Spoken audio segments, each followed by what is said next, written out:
కోడి పిల్లల్ని ఎట్లా రెక్కల కింద దాచుకుంటుందో అట్లా దాచుకొని వచ్చిన వాళ్ళని దయచేసి బజార్లా వద్దు అన్న, దయచేసి చెప్తున్నా, నా చెల్లెలు వద్దు, ఫ్యామిలీ జోలికి వద్దు, ప్లీజ్ రిక్వెస్ట్ చేసుకుంటున్నా, please. Thank you so much.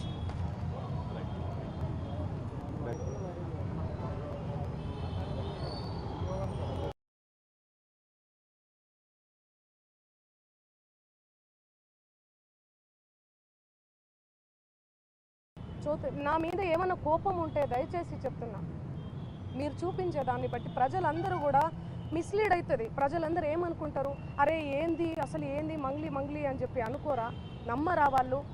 Doubt వస్తుంది కదా. ఎంత ప్రేమించే నన్ను, ఎంత ప్రేమించే నా పాటలను హేట్ చేస్తున్నారు. అది దేనివల్ల?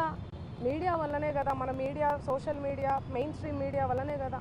దయచేసి చెప్తున్నా, నేను రిక్వెస్ట్ చేస్తున్నా మీ అందరికీ. నేను అసలు ఈ ఒక్క మాట కూడా అనట్లేదు మీడియాని.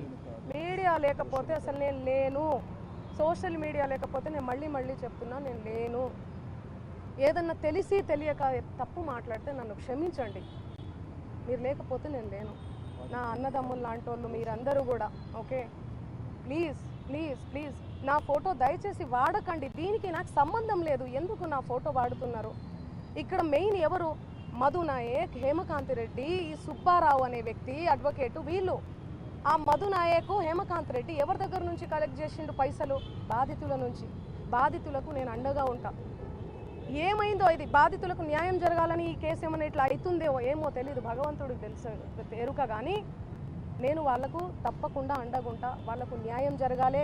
ఈ మధు నాయక్ని, హేమకాంత్ రెడ్డి గారిని, నా మీద బ్యాడ్గా దుష్ప్రచారం చేసిన అన్ని సోషల్ మీడియా ఛానల్స్ అన్నీ కూడా తిరిగి దుష్ప్రచారం చేసినటువంటి ఆ సుబ్బారావు గారికి కూడా చేతులెత్తి దండం పెడుతున్నా. వాళ్ళని కఠినంగా శిక్షించాలి అని చెప్పి పోలీస్ శాఖను నేను కోరుతున్నా. ఇన్వెస్టిగేషన్ చేయాలి, ఫెయిర్ ఇన్వెస్టిగేషన్ చేయాలి. నేను ఇంతకంటే ఏమి చెప్పదలుచుకోలేదు. నిజానిజాలు ఆల్రెడీ మీకు తెలిసింది. దయచేసి చెప్తున్నా, థంబ్నెయిల్స్ చాలా పెయిన్ఫుల్గా అనిపిస్తున్నాయి, చూడలేకపోతున్నా. మా నాన్న, మా అమ్మ, మా ఫ్యామిలీ చాలా క్షోభకు గురవుతున్నారు. నాకు మా నాన్న అంటే చాలా ఇష్టం. చూడండి, చిన్నప్పటి నుంచి నేను మా నాన్న స్టోరీ చెప్తే మీరే ఏడుస్తారు. చిన్నప్పటి నుంచి నేను మా నాన్నను కాపాడుకుంటూ వచ్చిన. నేను ఎవరికైనా కూడా ఎమోషనే అమ్మా నాన్న అంటే. మీ ఫ్యామిలీలు కూడా మీకు ఉన్నాయి. మీరు చూపించేదాన్ని బట్టి జనాలందరూ కూడా తప్పుదోవ పడుతున్నారు, మిస్లీడ్, తప్పుగా అర్థం చేసుకుంటున్నారు. నన్ను తిడితే మీకు ఇష్టమా? మీ ఇంటి ఆడబిడ్డ లెక్క కదా. వాళ్ళు కింద